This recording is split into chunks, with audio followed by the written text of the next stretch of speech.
Hey everybody, welcome to House of Bricks Live, where we sit down with bold builders, resilient leaders, and founders who've learned through the fire. And believe me when I tell you, after doing this for 30 years, I have plenty of battle scars. But today, I'm joined by Tim Cripsey. He's an industrial engineer, entrepreneur, founder of 8Wire, a fellow Vistage member, a fellow Detroiter, and we have so much in common. Tim, welcome to the House of Bricks. Good. Hey, thanks for having me, Adam. Don't sound so excited. Now, come on. It's a beautiful Tuesday here in Detroit, Michigan. I was telling you before we got started about my 8-hour hiatus at the Detroit Metro Airport, only to have my flight canceled at 10:40 p.m. But I was able to get a lot of work done, caught up, and back here to be in the studio live with you. So tell us a little bit about yourself, a little of your background. Yeah, so I was born in England long time ago. Studied industrial engineering, but at 24, I wanted to see the world. You know, I was in the middle of England, just outside Birmingham. I was working for a multinational company, and so I went to the director, one of the top guys, and I sort of asked, hey, what's GKN doing in the States? And he didn't turn around. He was looking out the window, and he goes, you want to go to the States with GKN. You don't care if it's with us. How long do we have to sort it out? And I'm young. I mean, I'm 2 years out of college. And anyway, cut a long story short, he managed to set some things up, and I came over for supposedly just a few months back in '86. 3 months here, 3 months back in England. I did it for 2 years. And then I said, look, I need to settle down somewhere. And came to Detroit, been here ever since. So that was a pretty big decision on my part as to where to go in life. So, well, yeah, and you're a very humble guy. So I'm going to actually get you to talk about your accomplishments, because they're inspiring. I mean, you've accomplished, so much over the last couple of decades, and the more you share, the more impact you can have on other people. So right now you're the founder of 8Wire, but you just had a company you exited recently.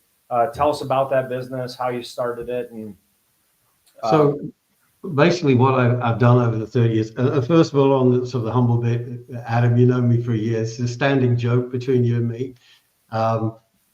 It's not in my nature to shout from the rooftops, but you're really doing me a favor, and you're pulling it out of me. So I've specialized in creating businesses in manufacturing, always differentiated, finding a new way of making something, just scouring the world for new processes, and then applying those processes to what I call standard parts.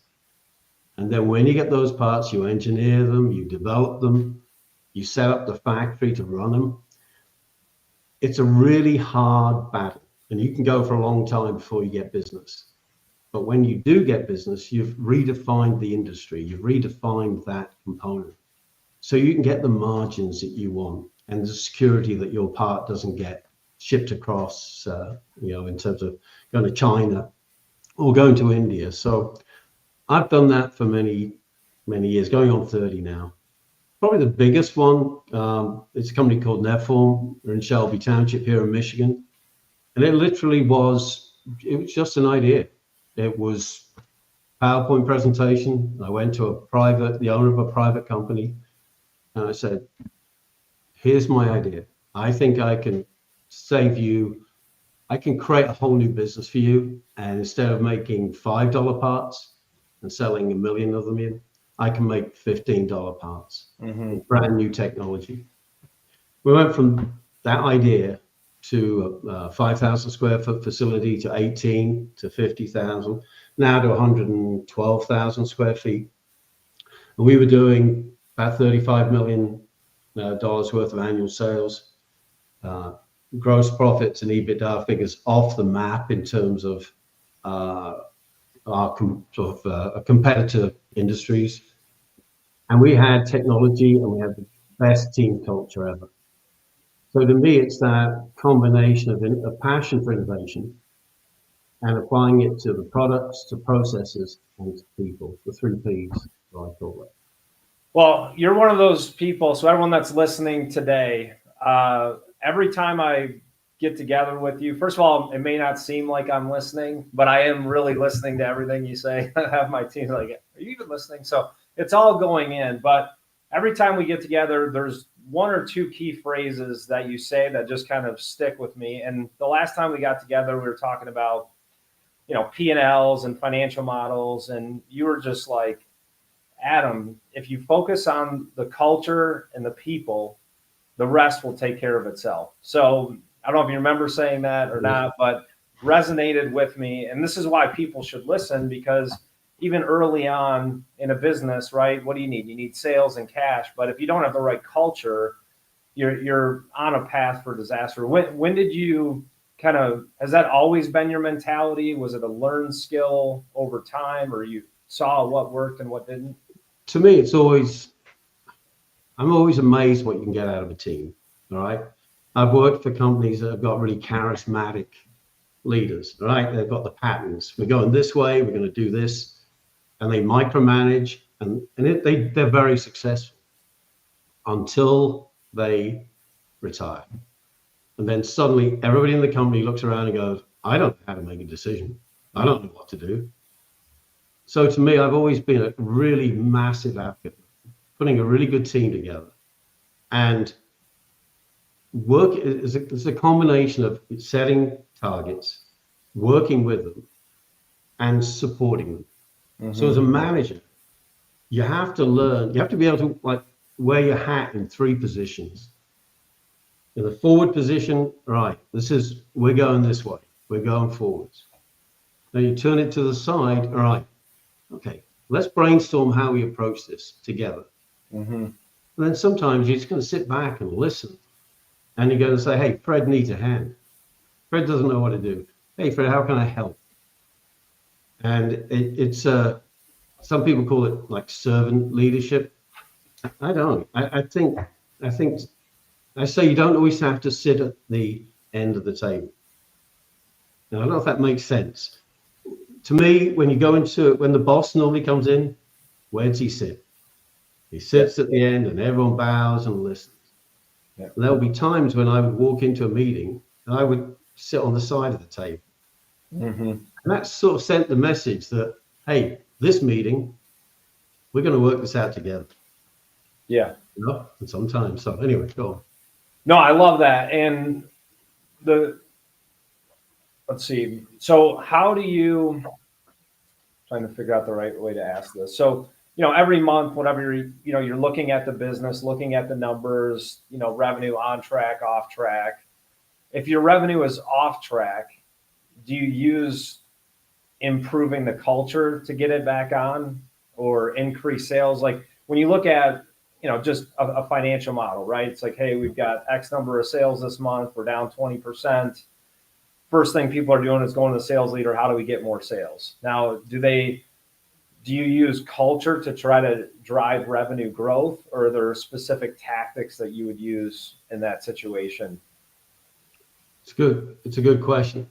I think the biggest thing we normally would do is that there's certain things you can control in our business, mm-hmm. and getting short-term sales isn't one of them. But one thing you could always do is either lower costs, not by cutting people, but by getting really creative. People often associate innovation with something new, whiz-bang, wonderful sort of new item we've developed. But some of the greatest innovation can be on the shop floor, where somebody comes up with an idea saying, hey, instead of washing that part over there and we have to transport it 50 feet and pack it, why don't we buy a $2,000 washer and put it in line? Mm-hmm. And that idea may come from the operator. It could come from the janitor. It could come from the manager. Mm-hmm. But using culture where everyone buys into the challenge, all right? Because when you put that challenge on sales, that's their problem. But if you get the team together and you say, okay, everybody, we're in a bind this month. all right? We've got to work something out. And then you go to maintenance. What can you do? Well, I think I could do this. Can you delay some of the rebuilds, or can you save some of the money? Yeah, I can do that. All right, production, what can you do?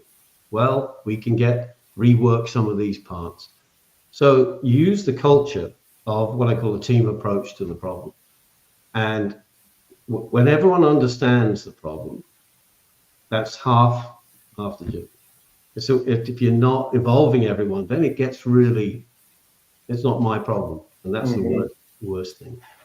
I think you just made a clear line in the sand of the difference between an invention and innovation, right? Like you don't have to reinvent the wheel or invent new things to make progress, but that's where innovation comes in, is taking your existing resources or what you have and doing it more effectively, more buy-in from the team. I don't think enough people understand that. In fact, I believe you should write about that difference in your Substack newsletter. Okay, The difference between my homework invention assignment. and innovation.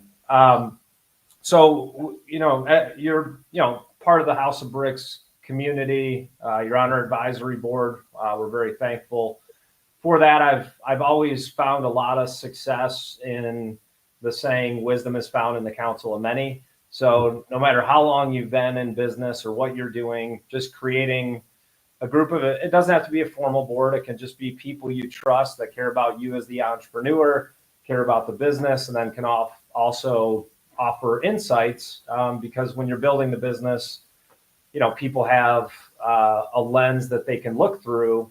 Like sometimes I remember you were like, Adam, what are you doing? Bill must be out of town, so like just keeping me from running in 1,000 different directions. But all to say, that differentiation between innovation and invention, part of that process is what we talk about a lot at the House of Bricks, which is the test, fail, learn, grow flywheel. Now I call it, because you can't stop doing it. You've got to constantly innovate, test, fail, learn, and grow. And that's how you build success over time.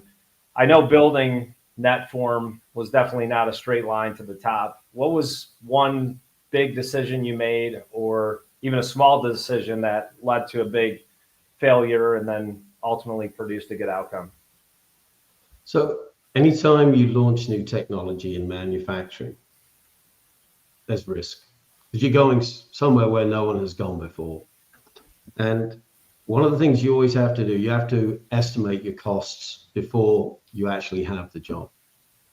You get those wrong, you're really in trouble, because you're stuck with that cost. If your part sells for $12 and it's costing you 14 to make it, your customer doesn't care. And it was back in 2006, 2007, just before the big recession, when we quoted this part. It was going to be over 1 million pieces a year. It was $12. And in that piece price, we had about 45 cents allowed for what we call perishable tooling. It's that every piece you make, it wears the tooling out a bit. But we start running this material, which is harder to run than anyone's ever run before. And instead of 45 cents a part, I had $5 a part in tooling.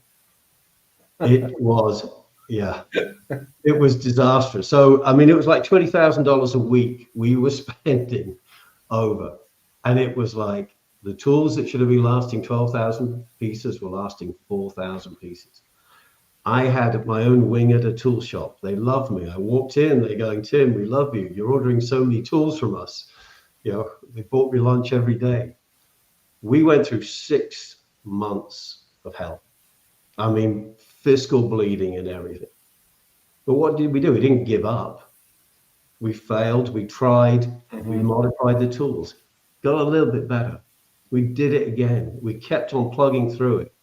And guess what? We got to a point where that tool cost was 30 cents a part. So it was actually lower 6 months later.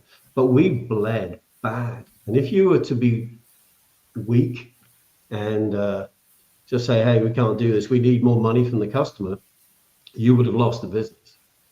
But instead, we shipped about, I would say, 25 million of these pieces, right? That's $250 million worth of sales over the last 15 years. We probably made $2 a part at the start, probably down a little less. Incredible profitability, security for the company. But that failure, that repeated failure, and having that strength at the start, you just got to stick through it, and you got to keep turning up, and you got to keep trying.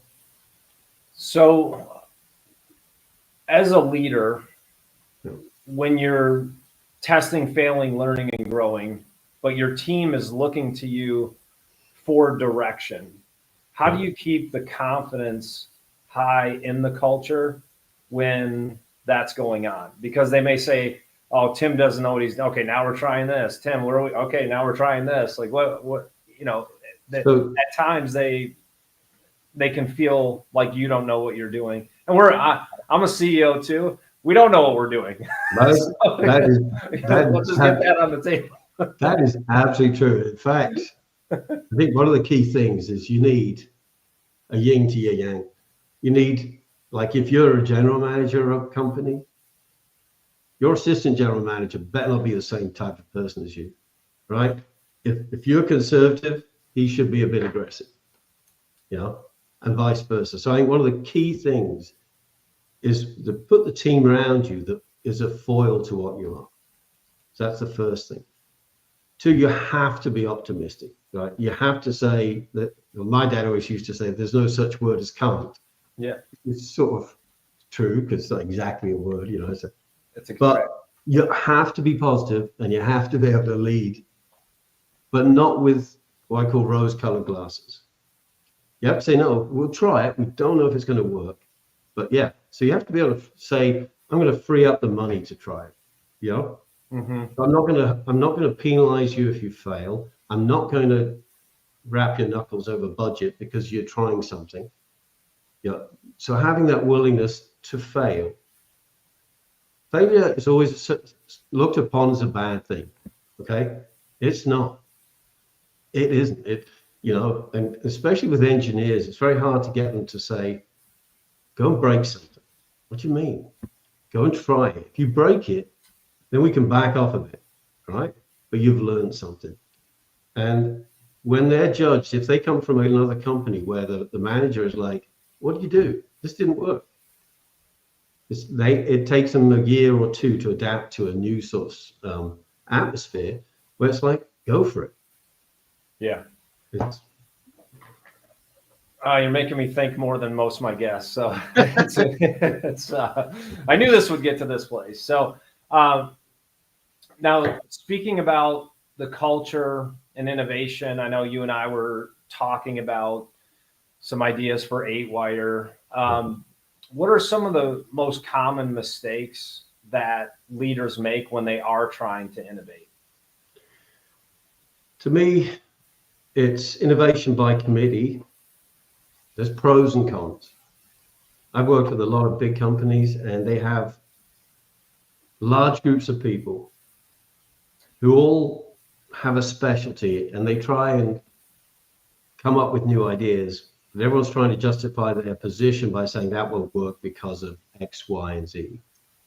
So innovation takes a manager to set up what I call good skunk works. Skunk works is where they're sort of off the radar, right? You give them an area in the back of the plant, you say, this is yours, right? You free up some money somehow, or you work out how to prove the POs for the tools that may not be for production, but they're ready for this, but you don't make a big deal of it, and you let them go play. But you give them some guidance. You say, this has got to be business-focused R&D. What do you mean? If you come to me and you can make this great thing widget, I can't sell it, and you've just spent $30,000, that's not innovation. You just wasted time. But I'll give you one example. We innovated by our blank that we started production on that shell part I was talking to you about. We took 0.5 millimeter out of this from a skunk works, and that saved over $200,000 a year. So I think our job is to not overmanage, is to break it out of the system, all right? To understand that if you do innovation, you have to write a PO that goes through this system and gets this approval, and they have to get this and this. You may have lost 4 weeks. So work out how these people can move nimbly and quickly, right? Create a concept, create something really good. Then you bring it into the formal system. So, and this can apply to anything. Most of us don't spend a lot of time working on the company. We work in the company. We're always looking at using the current systems that we have. Sometimes the biggest savings are when you can look at those things and go, why am I doing that? Why are we going to Chicago via San Francisco? It doesn't make sense. Mm-hmm. So it doesn't always have to be these big things as we talked about, but just giving people time, say 10 or 20% of their time a week. Go get creative. Go. And some people get it and some people won't. The ones who get it, they're awesome. You need those people. They don't like systems, right? They're not very good at following procedures. And they may get their knuckles wrapped on the day-to-day activities.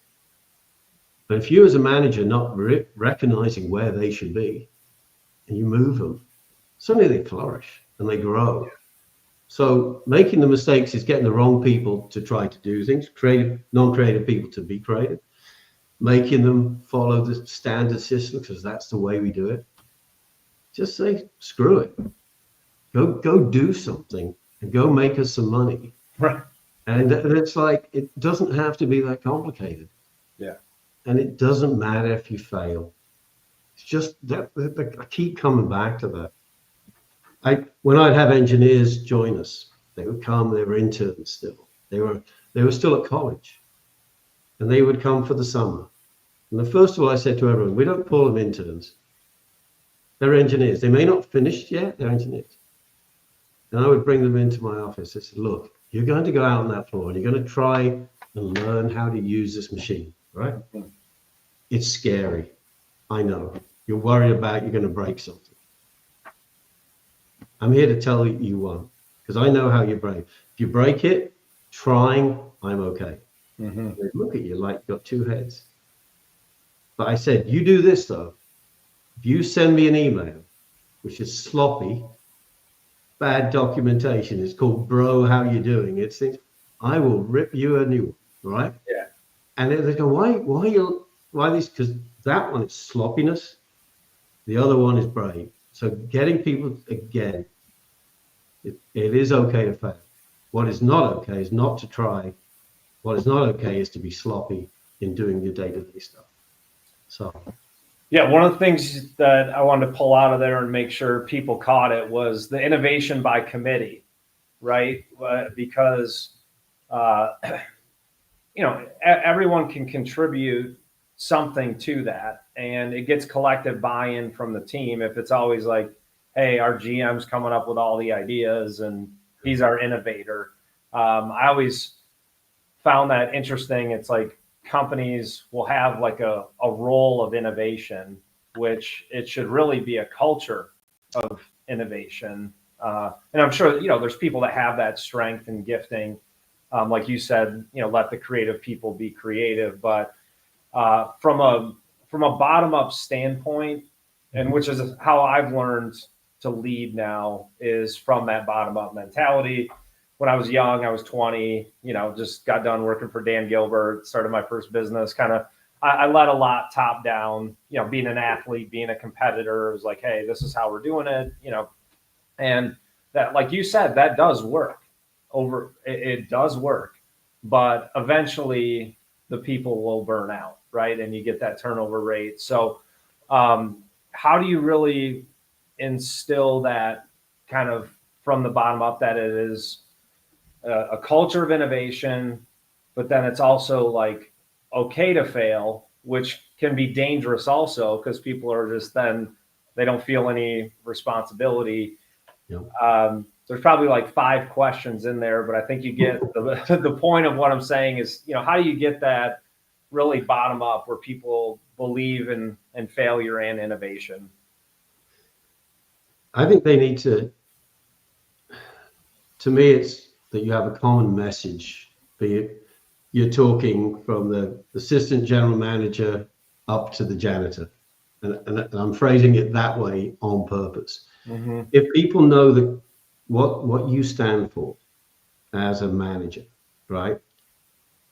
That you stand, in my case, it would be a culture of caring, a culture of expecting to go the extra mile, the cleanest plant, and respect for everyone. That I know better than the janitor, than the shipping manager, or anything else like that. We all have the same respect levels and everything.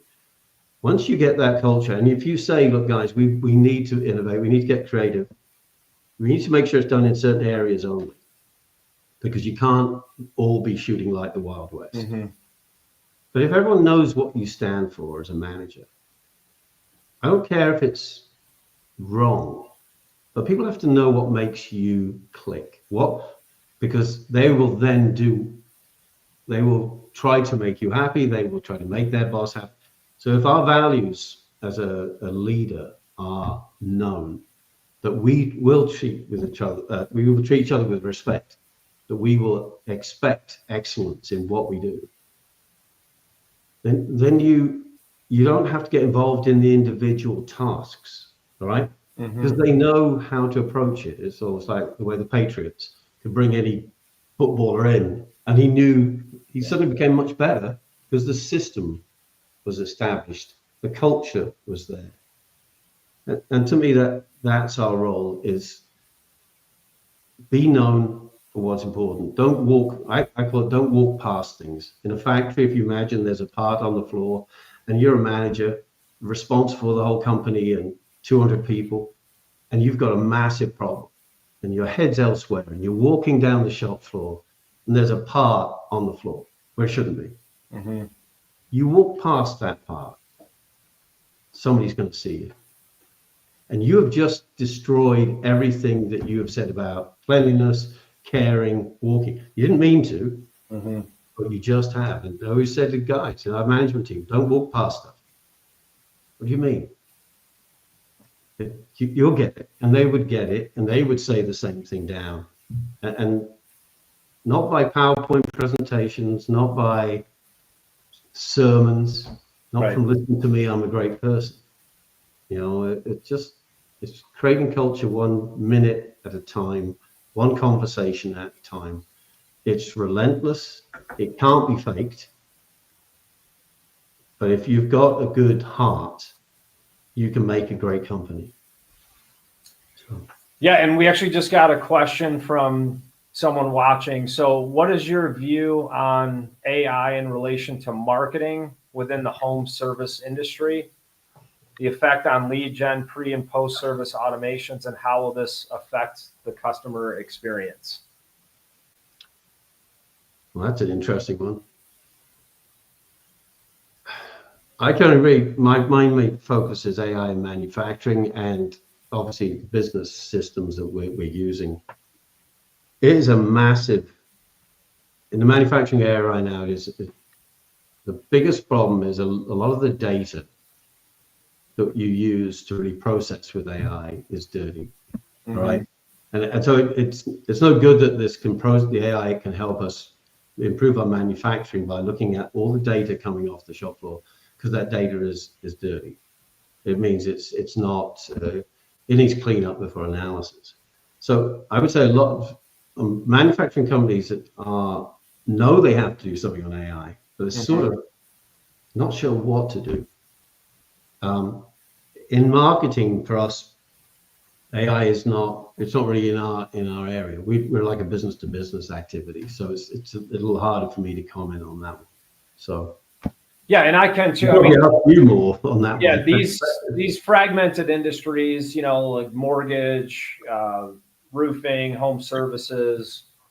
The marketing aspect of it is changing. This whole more, we're advising a mortgage company, as you know, this, idea of like more leads, more bodies, more loans, right? And AI can do the work tirelessly of kind of that entry level sales. So we're seeing it change the mortgage industry right now, and 3 years from now, AI is going to have a huge presence in that or impact on that. Same I see kind of in the home services industry. So good question. Thanks, Owen.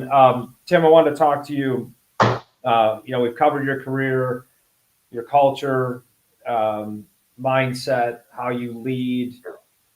What has been kind of your greatest accomplishment so far? And what is the greatest accomplishment you want to end with in this second chapter? Or third or 30th, whatever chapter in the book you're in. But this is a new phase for you, right? Advisory, investing, coaching, Yeah, I'm certainly not ready to retire. My wife would kill me. Yeah. And I enjoy it. Without doubt, the greatest satisfaction achievement is that I probably formed 5 companies over the last 25 years. And I mean formed, like from idea to setting it up, to prototyping, to getting funding, to running the plant, and probably ended up providing jobs and improvements in lifestyle for, I would guess about 400 to 450 folks. And I've seen them come in. Some have come in as they don't know how to do anything. We train them to go CNC operator. Then after a few years, they've gone to become an engineer in training, and then they've become a full engineer. And to see people get really good incomes, good jobs, improve their lifestyles, it's been the best thing. It really has. It's so satisfying, especially bringing back manufacturing to Michigan and bringing high-tech manufacturing, which manufacturing has been going down. It's not sexy, right? But it is an essential part of the economy. And it's redefining because of AI and things like this. But finding people and getting them jobs and giving them improving their style of life, absolutely the most rewarding thing for me. And going forward, I've been very lucky I haven't been like some of your guests who were being entrepreneurs at the age of 14, in the crib they were creating companies. Mine was much more of a path which seems to be accelerating now in terms of the entrepreneurial side of things, with the creation of 8Wire, which is to help manufacturing startups. And to me, and you started off this conversation about giving back and talking. To me, my job now is to help people do the same thing as I've done, learn from my scars, avoid some of the mistakes I've made, and help them grow. Somebody's got an idea for a widget. They don't know how to make it. They have no idea. If I can help them fill that dream up, awesome. Things like that. So you can tell that I've got a very strong people focus in what I do. And I do believe you can care, provide a great place to work, and be incredibly successful. And sometimes people view the caring as being soft. And I don't. I think it's the biggest strength a manager can have. It's a big deal. You've still got to set the goals. You've still got to be the visionary. You've still got to be the enforcer. But you can care too. Yeah. So you mentioned starting 3 companies really from an idea, and what is different about manufacturing versus business advisory or what? There's typically a big upfront cost, right, in order to do it. What do you think is the number one misconception people have about starting a business in manufacturing? Exactly that. Exactly that. That was it. I need money. I need $5 million. I need all this equipment, and I can't do that. And that's not true. It really isn't. Because if you have an idea and you can work out how to present it, then maybe you do some design work. And if it's like, you can patent it. You can do a patent pending or a provisional patent for $300, protects you for a year. Okay. You then go out. You say, okay, how can I do this? Well, if I had, $5 million, I could do it on my own. Well, maybe the first time I have to find somebody who's already in this field. Let me give them an idea. Let me give them a proposal. I'll give you access to my patents. And we'll do it together. And then you'll put it in place and I'll get 5% commission. So there's ways around it. And then you build it the next time. I created one company. There was a German machine tool builder who would build $1 million machines, and he was trying to sell them in the US by PowerPoint. It's never going to happen.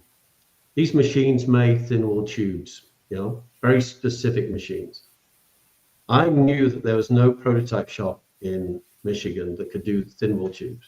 Mm-hmm. I went back to him and I said, let's form a joint venture. You put a machine in, I'll run the company, the prototype company. You get a free tech center. And guess what? We both win. Mm-hmm. I didn't have capital. I couldn't write a check for $500,000.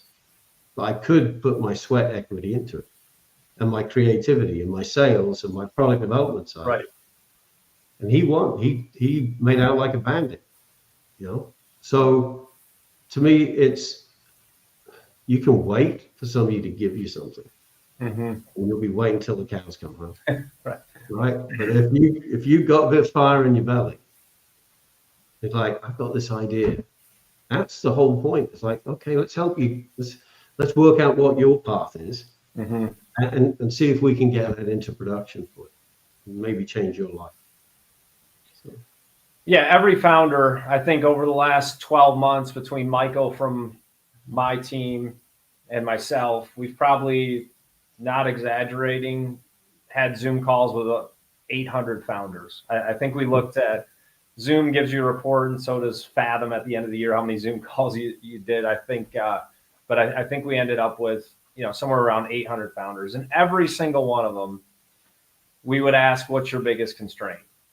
What do you think it is? Sales and cash, right? But if you have a good product, then people will buy it. If you have a good idea, people will invest in it. So a lot of people look at, sales and cash as the main problem, but it's really the vision.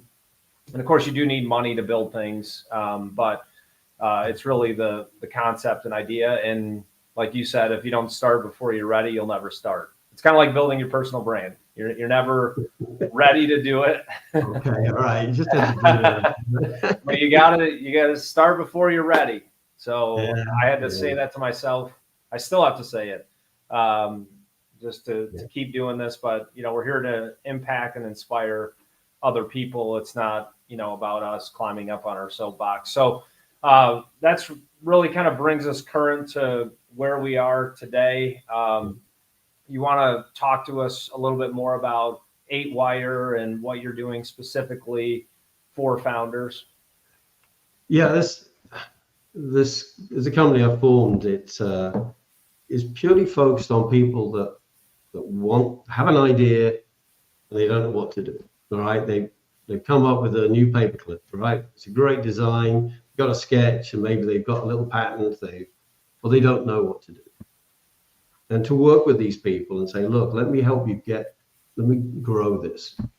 Then for me, it's also creating my own companies with unique technology. I only work with companies that are differentiated. To me, innovation and differentiation go hand in hand. And I will never work with companies that don't differentiate. If you're just going to be the lowest cost entity or the one that makes the same as everyone else, but you have access to more funds, don't call me, because that isn't interest. That's not challenging. But if you've got something that's a game changer in something and you don't know what to do about it, and I've got from experience and contacts and things like this, my goal is to help these people. And I can do it in the form of, you do standard consulting, or you say, no, I'll do an equity relationship here. Mm-hmm. I'll work with you for X time. if you're successful, then I end up with this. And this way it helps them with their startup costs. So to me, that's really, and also a bit of giving back is like, just again, not being the guy, as you said, giving the sermon, but like coaching and saying that this is a different way you could do this. And then let them, sometimes they've got to touch the range. It's good, but sometimes they'll listen and that's fine. But just helping grow companies it is a passion that I have, always have had it. And I don't see myself stopping for a good 10 years or so. So I'm going to hold you to that. No problem. Is there an ideal size of company that should reach out to you and work with, at least learn more about how you could potentially help? Are you industry agnostic? Is it just manufacturing? Like, for people that are listening, that would be a good fit. What does that person look like? I think it's first of all, it's the person who's willing. The thing that make founders great is the stubbornness and we don't want to give up, and everyone's giving you advice. But sometimes if you find a founder or somebody who's willing to listen and understand, I'm not a threat to them, I'm here to help. So somebody who's willing to engage doesn't mean you have to do what I say, but at least you talk things over. So to me, if you've got, it could be you've just got an idea and you say, I don't know, do you think there's a market for this? How could we get it to market? So very early stage, which I know is always dangerous for funding and success and things like that. But to me, that's maybe a bit of my giving back, is like maybe saying, hey, you've got a decent idea here, or be careful. Then you've got people who've got like the 5 to 10 person company, right? They've got Excel sheets, they've got impromptu systems, all right? And suddenly they're getting busy. And they're like, we don't know what production system to put in. We don't know how to reward people, how to hire people. We don't have any of the infrastructure. We've sort of been victims of our own success and we don't know now what to do. So there's that. Somebody wants to go to the next stage. And then you've got the people who've got like, we just landed a massive order. We don't know what to do. Mm-hmm. And I can come in more of an advisory role, I almost said consulting role, and say, look, this is a way you could approach this. So it's really at those 3 phases. The key is they got to want. I'm not going to walk in, tell them what to do, and then walk out 2 days later. It doesn't work that way. But I am somebody who will get involved and say, okay, what are your problems? What can I help you with? This is things I'd watch for and things like that. So it's just that willingness to engage, I think, is the key. Yeah, and you mentioned give back, which I know you're going to do with a portion of your time, but you're also, people can contract with you on coaching engagements, advisory. What type of advisory could they expect from you? Obviously, 30 plus years of experience, building companies, exiting companies, just that general counsel, but specifically, what kind of outcomes do you want to help founders achieve? Like if they have a constraint, where do you see your specialty be? I think like main thing would be, initially would be mentoring, because being a founder can be very, very lonely. All right. It's like, who on earth do I talk to? Who doesn't have an ulterior motive? Mm-hmm. And that's, everyone's trying to sell you something, right? But if you can have somebody you just talk to, and even if you just listen, the art of listening seems to be dying these days. Just to have somebody who can listen and maybe suggest nothing, but just be there and is invested enough into your problems to know what you're talking about. And that's on what I call the soft side. But if somebody has got like, okay, we've got this product, we're making 1,000 a week. We just got an order for 50,000. We have to get a plan put together, capital study, organizational chart, all quality systems and things like that. You can't go out and hire 5 different people at that point in the company growth. Mm-hmm. But you can hire somebody like myself who can cover a lot of the bases, maybe not as well as a detailed quality manager, a detailed production manager, a detailed salesperson, but can be a good person for the first 1 to 2 years of that pre-seed or seed phase of entity, where you go, I need help, right? Let's mark in. And you don't come in saying, I'm only going to do this. To me, if somebody came to me and they wanted help, put it all on the table and go, all right, I have got this and this for you, and let's see what we can do, and then use that experience to try and solve that particular challenge that person goes. So a combination of, I'm not afraid to do the detailed work, but I can also have enough strength to do the strategy side, and most importantly, build the team. Because if you build the team right, you can achieve a lot of those things within the people you have, as opposed to bringing outsiders in. Is always, there's a lot of them will tend to come in and fly out, and you're just standing there afterwards. But if we can develop a team, that's the best way.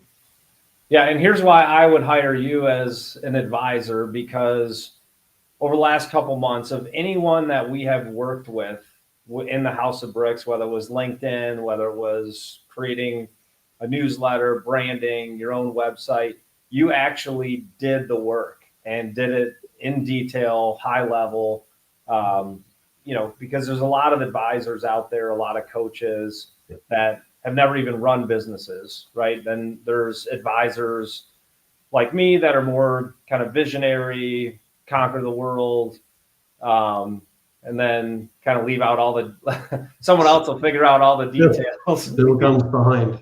Yeah, Bill may pop on here at some point, but, so there's just, different value you'll get out of different advisors, but I can tell you, and I'm not doing an infomercial or commercial for you, but I know the level of detail that you put into the work, like people are for sure going to get great outcomes. So just as we wrap up here today, for any leader that's listening, maybe they're struggling with innovation or culture, what's one piece of advice you want to give people, and how to develop more innovation or improve the culture of their company? I think on the innovation side of it, it's really important that even if you're doing 60 or 70 hours a week, is to get 3 to 5 hours, what I call quiet time, where you step back. I mean, because as a founder and you get busier, you can go for 14-hour days, phones continually ringing, but before you know it, you're drowning. And it's just so important to find a 3-hour gap or somewhere you can go and you can step back. And it really is good to talk to somebody and go, yeah, what's my bottleneck? So stepping away from that is, in terms of innovation, I would say the most important thing is making quiet time. As long as you realize you need it, then that should help you go along that way. In terms of creating culture, to me, it is just about respect. I always said to everyone who works here, be a Michelangelo at your job. If you're the janitor, clean the bathrooms better than anyone else, all right? If you're the officer, if you greet people when they walk through the door, greet them better than anyone else. And if you do that and you treat people with respect, they understand that. And if you live by the culture you want to have, you'll get the culture you want. But if you don't live by it, you won't get it. That's it right there. The best form of leadership is self-leadership, because, the people see. All right. Well, I want to thank you, Tim, honestly, for being a guest today. I almost forgot we were live on a podcast. I really enjoyed talking to you. Definitely thought-provoking. And this next chapter, I know you're going to make a huge impact in a lot of founders' lives. If people want to learn more about you, obviously they can connect with you on LinkedIn, but if they want to learn more about 8Wire or your services, what's the best way for them to get connected with you? Just as 8wire.info, or contact yourself, and you know where I am. So it may be easier that way. So either way, and if you just want to chat, I'm always open. So Awesome. Well, thanks for joining again. I know a lot of good insight in here. Appreciate you being part of the House of Bricks as well. Yeah. And best of luck in this next chapter. I know you're going to make a huge impact. Adam, thanks very much. Good job. Thank you. Thanks.